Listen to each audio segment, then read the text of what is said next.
All right, let's talk about a piece of advice we've all heard a million times. It's so common, we just kind of accept it as truth. I'm talking about the idea that you always need a backup plan. But here's a thought. What if that's actually terrible advice? No, seriously, just take a second. What's that one thing, that one piece of advice about your career or your life that you hear over and over again from people who mean well? I bet good money it's some version of this, right? Make sure you have something to fall back on. And look, it always comes from a good place. Your parents, your teachers, mentors, they just want you to be safe, they want you to be secure. And this is what we're going to call the safety net myth. It's this belief that the only responsible way to chase a dream is to have that safety net ready. And hey, it feels good, doesn't it? It feels comfortable, it feels logical, it feels safe. I mean, why wouldn't we believe it? On the surface, it sounds so responsible, it sounds safe, it sounds wise, you know? Having a plan B feels like you're being a grown-up, like you're making the smart move. Okay, but this is where we're going to poke a few holes in that idea. We really need to look at the danger of Plan B, because it turns out there's a hidden cost, a pretty big one, that comes with having that safety net. And that leads to a really important question. What if that safety net you've so carefully built is actually a trap? What if it's the very thing stopping you from ever really taking off? So, how does this trap work?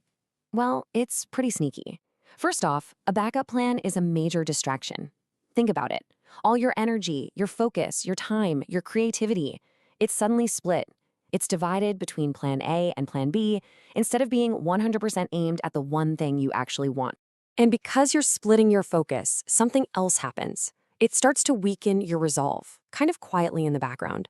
So when Plan A gets hard, and believe me, it always gets hard, that comfy, easy Plan B starts whispering in your ear, looking more and more tempting.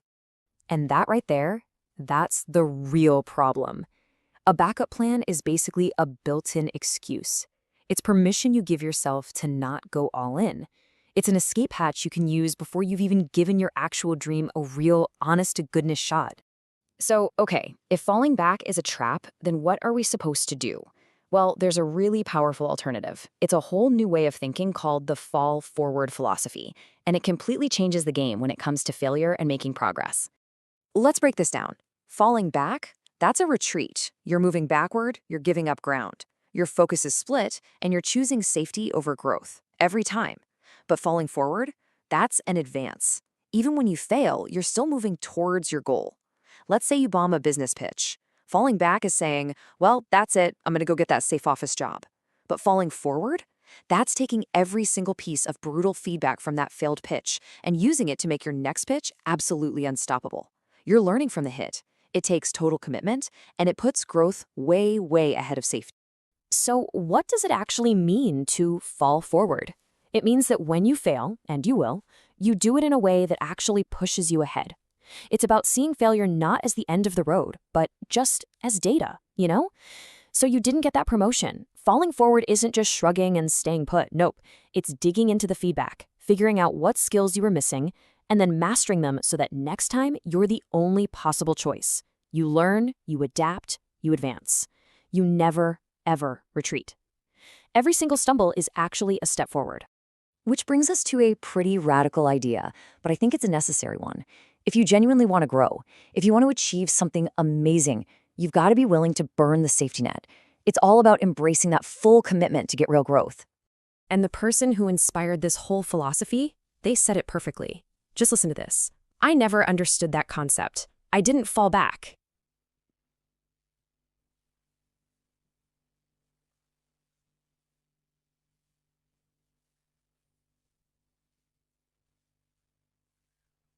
Just feel the power in that statement.